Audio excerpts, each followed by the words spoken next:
도박도 병이야. 가게에 종교신문을 놓고 가시는 할머니 한 분이 계시다. 머리, 옷, 매무새가 늘 깔끔하시다. 오늘은 더 방글방글 미소 지으며 나 소원 풀어수. 우리 60 넘은 아들이 장가를 간다고 해. 이젠 죽어도 여한이 없다 하신다. 아들이 장가 안 간 긴 사연을 말하셨다.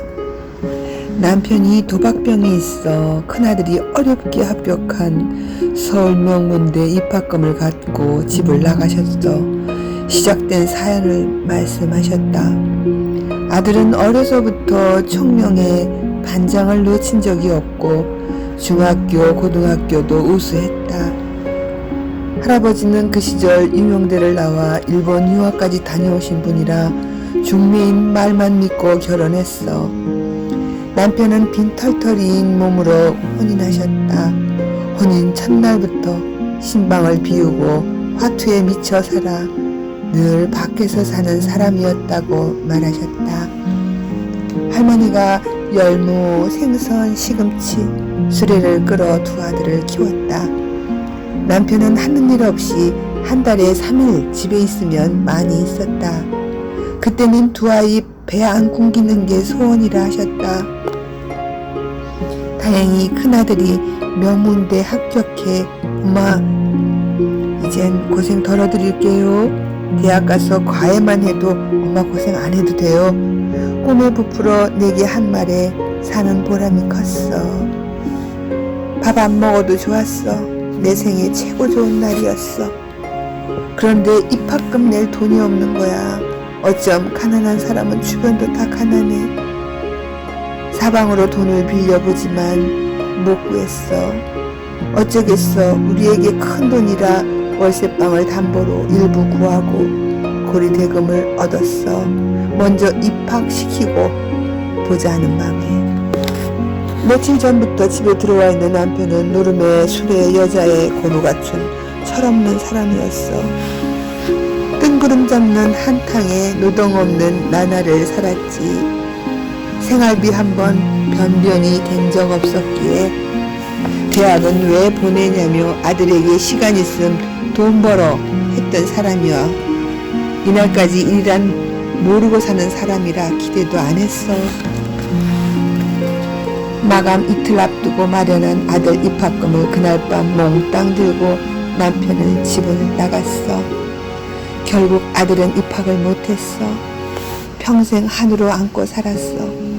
노름빚에 아버지가 지은 빚에 큰아들이 대리 가장으로 독하게 살았어. 너무 불쌍해서 내 맘이 아팠지. 눈가에 눈물이 맺혔다. 당장 한 달 후 방마저 비워줘야 하는 상황에 아들은 그 돈을 갚기 위해 많은 날을 밤낮을 바꿔가며 살았어. 너무 아까웠어. 자식의 장래를 막아놨으니 불쌍했지만 나도 더 이상 힘이 없었어. 그 충격에 몸도 아팠지. 큰아들은 반도 못 갚은 빚을 두고 군에 가게 됐어. 그 시절 죽도록 노력해도 밥 먹기 힘든 시대였어. 지금 젊은이들은 모를 거야. 배고픔의 고통. 나랑 작은 아들이 큰 빈 자리까지 힘에 부치게 일해도 가난이 끝이 안 보였어. 집 나간 남편은 계속 일을 저지르고 정말 찾아가 죽이고 싶은 적이 한두 번이 아니었지. 빚쟁이들은 찾아가 무릎 꿇고 몇 달만 봐달라고 빈 적도 여러 번 있었고 불행은 겹쳐온다고 사방이 막혀 방법이 없었던 시절 죽는 게 답이라 생각하고 작은 아들과 약을 먹고 자살 시도도 했어. 운명도 참 드세지. 몇 번을 죽으려던 목숨을 이웃이 발견해 구했어. 제대 후 큰아들은 원했던 학업을 포기하고 눈물나게 살았지. 그 후 작은 아들과 큰아들이 합심해 진과 닥터 공사를 배워 함께 일하면서 성실과 머리 좋은 걸 인정받아 걱정 없이 살게 됐지. 학업에 성실했던 아들은 삶의 현장에서도 최선을 다하는 성실성을 어디서나 인정받았어. 형제가 함께 만든 작은 회사는 나날이 성장했어. 큰 공장이 2개야 큰 사람 될 인물이었는데 내 아들들은 어디서 뭘 해도 최선을 다했어. 특히 우리 큰애가 그래. 공부머리를 사업으로 돌려 발휘한 거지. 공부했어도 크게 될 사람이었지. 그 차선책도 훌륭했고. 그런데 말이야, 어미맘이라선가 돈 많이 벌어 집 사고 차 사고 공장도 넓혔지만 홀로 있는 아들을 보면 늘 마음이 아렸어. 나는 할머니 모습이 고우셔서 그런 고통이 있었다는 게 믿기지 않네요. 아니, 할머니 갑자기 머리 가발을 쑥 벗어버리신다. 어머, 너무 놀랐다. 민머리시다. 머리칼이 셀 수 있을 만큼 듬성듬성 코끝이 찡했다. 이게 내 진짜 모습이야 한다. 2 아들이 안정적으로 사업을 일구고 살 때 내게 병이 왔어. 유방아, 그때 내 아들은 모든 걸 바치 엄마를 치유시키려 노력했어. 아버지에 대해 원망하기보다 원망 없이 더 열심히 사는 모습이 더 마음 아파 저게 말도 안 해도 저 속은 어떨까 싶었어. 차라리 원망이라도 하지 그래.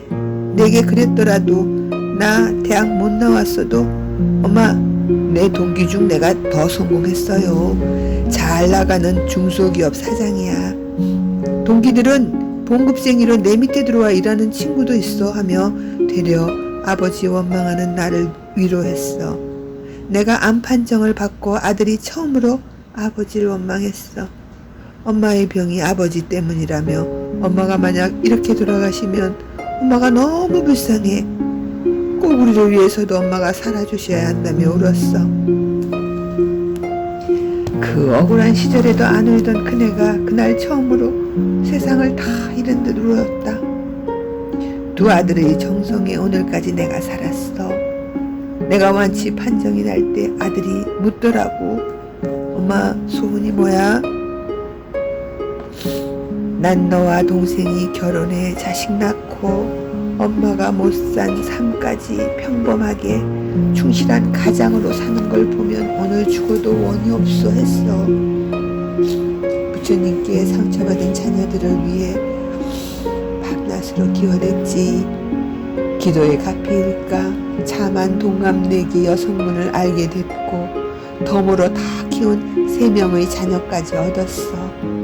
내게도 손자 손녀가 생겼다고 기뻐하신다. 집 나간 남편은 그동안 몇 차례 경찰서에 빚쟁이들에게 쫓겨 아들에게 도움을 청했지. 그때마다 이번이 해결해 줄 수 있는 마지막이란 다짐을 받지만 죽어야 끝날 것 같아. 자식 잘된 걸 소문내서 또 일을 저질러 큰아들의 마음을 지금도 모르겠어. 그래도 아들은 아버지에 대한 원망을 안 해. 내 마음 아플까봐 말을 안 하는 것 같아. 애들 아빠를 보면 명문대 나와도 거짓할 자가 있나봐. 그 좋은 머리로 평생 자기만을 위해 살았지. 아들이 자기를 안 모신다고 짐승만도 못한 놈이라 저주를 해. 저가 자식들에게 한 짓은 다 변명과 이유가 있고 자식에게 미안한 기억이 하나도 없어. 멀었어 그 사람. 자식에게 대접받긴 평생을 도박빚에 피해 다니는 아버지를 봐서 자녀들은 화투 근처에도 안 가는 삶을 살았다. 그러나 2 아들 사람을 못 믿는 습성이 생겼어. 부모에게 신뢰를 못 배워 그런가 싶어 2 다 독신으로 살았어. 누구를 만나도 2 아들 쪽에서 거절하는 거야. 말하자면 의처증이라 하나? 하나하나 따지고 의심하니 누가 좋아하겠어? 내 자식이라도 그건 아니지 싶었어. 그래서 혼자 살아도 좋다 했지. 큰아들 27에 첫 결혼이 성사되기 전 아들이 먼저 파혼한 후 60이 다 되도록 독신으로 살았어. 머리까지 빡빡 깎고 평생을 나와 살았어. 누가 보면 스님인 줄 알아. 할아버지는 도박 중독에 걸리셨구나. 지금은 정보가 넘쳐나 술, 도박, 과식, 마약, 게임 등등 더 많은 중독의 우리 가운데 있어 머리가 아플 지경이다.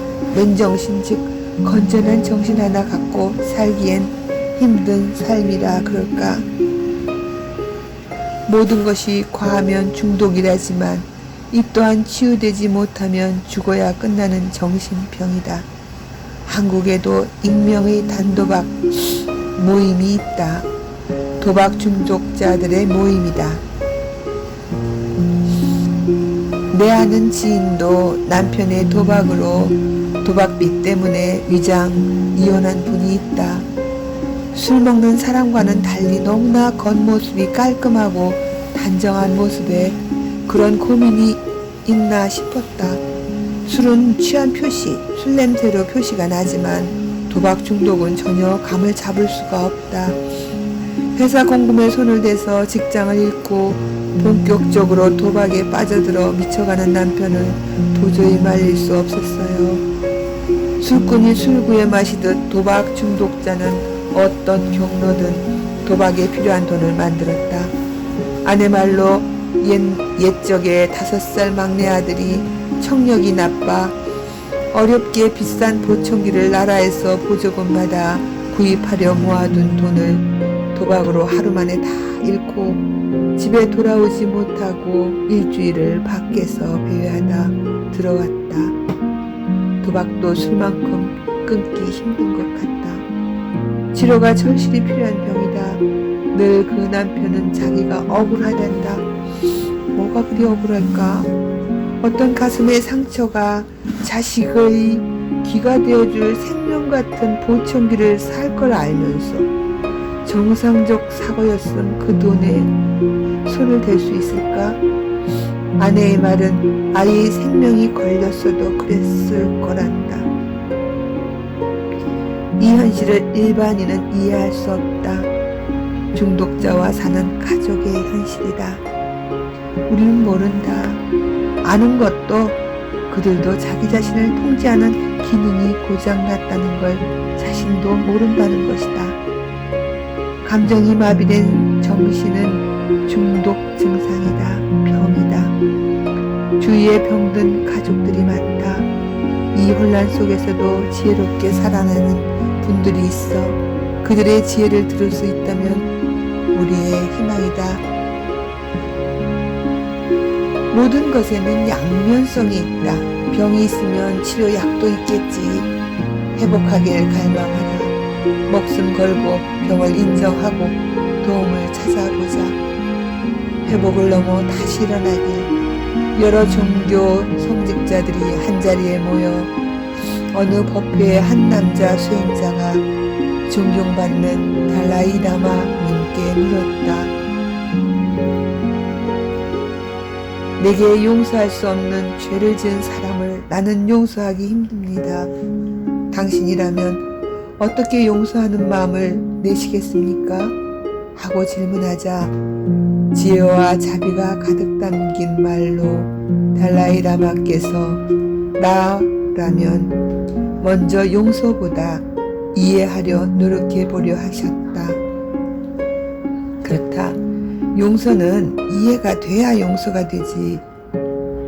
이해 없는 용서는 참아내는 것일 뿐이다. 고요히 그 사람에게 당신의 이야기를 들려달라 청해보란다. 용서할 수 없는 자의 말을 들려달라 청해?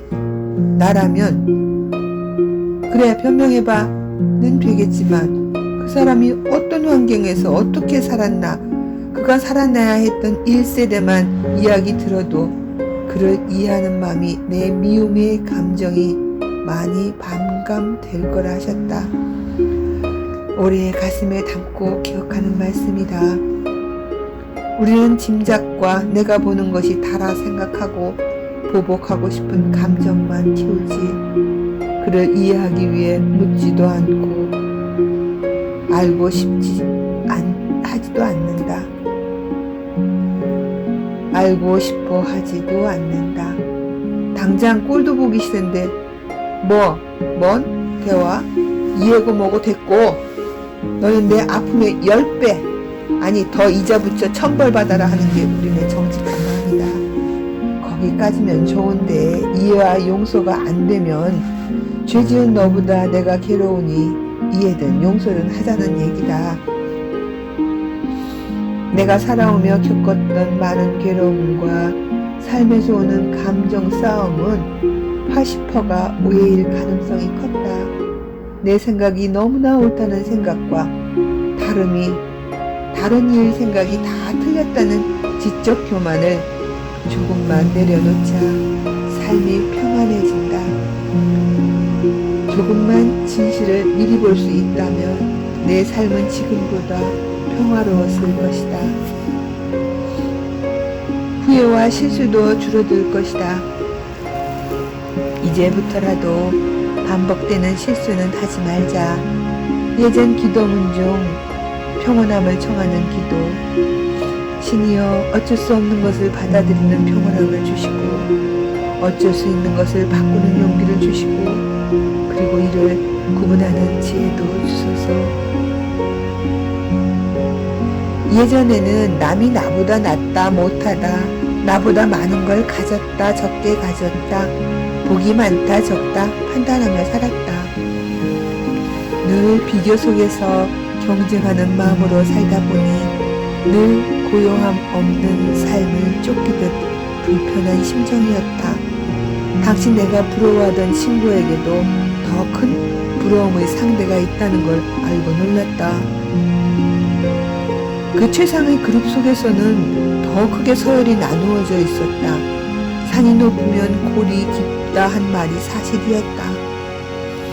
평생을 없어도 될 상대적 열등감에 평생 독신으로 살며 삶을 끝없는 경쟁 속에서 목표만을 고뇌하다 먼저 간 친구를 보면 끝없는 경쟁을 채워 이루려 하기보다 경쟁을 포기했으면 어땠을까? 포기도 용기가 필요한 것임을 안다. 그것에 행복이 있다는 보장도 없다. 끝없는 도전이 행복이 아닐 수도 있다. 내게 맞는 행복을 다시 찾을 용기에는 나이가 필요할까? 지금까지 30년 넘은 바램을 포기하지 못한 한을 죽기까지 고집하다 죽어야 할까? 내 생각에 너무 갇혀 나의 행복을 타인의 눈높이에 맞추는 실수를 접었으면 한다. 선택할 길은 여러 곳으로 나 있다. 내 경험으로 한 길이 막히면 반드시 다른 길이 열렸다. 어쩜 막힐 때마다 돌아서 간 길이 지름길로 인도된 나의 길일 수도 있다. 그대와 나 죽어서 가는 천국보다 살아서 이 땅 위에 천국을 만들며 살자. 이 땅에서 천국을 경험치 못하면 죽어서 천국이 어떤 건지 어떻게 알겠는가. 살아서 모르는 천국은 죽어서도 모른다. 지금 최선의 삶을 누리자. 내일이란 어떤 사람에겐 허락되지 않은 날일 수 있다. 내가 내일 죽으면 후회할 것은 무엇일까? 많은 이들이 병에 걸려 시한부 삶을 살게 되면 정신적으로 삶을 정리하기에 바빠진다. 보고 느껴지는 이 순간을 살아보니 살아있음이 이렇게 소중한 축복의 순간들이었음에 가슴 아파한다. 그 많은 기회를 내일로 미루어 이루지 못하고 놓쳐버린 가족에게 하지 못한 사랑 표현이 간절한 후회들이라 한다. 내 자녀들의 큰 손을 만져본 적이 언제였을까? 내 사랑하는 아내를 행복하게 웃게 해본 적이 있었나? 철없던 나로 인해 울던 엄마에게 고맙다고 미안하다 말해본 적 있나? 아니 생각이라도 해봤나? 그 배우자가 부모가 우리 곁에 영원할 것 같지? 오늘이 처음이고 마지막이란 생각하며 살자. 가족에게 사랑한다, 사랑했다 라는 말을 꼭 죽기 직전에 할 필요가 있을까? 그래서 이제 바로 죽으면 뭘 어쩌라고? 죽기 전 고백해줘서 고마워? 그 사랑을 알았어. 그런데 뭐 이제 말해야 했니? 너가 너무 늦게 알려줘서 다음 단계를 위해 내가 무엇을 할 시간이 없잖아. 그건 너의 큰 실수야. 내 주인 중 암 투병 중에도 하루하루 최선의 삶을 살아내는 분이 있다.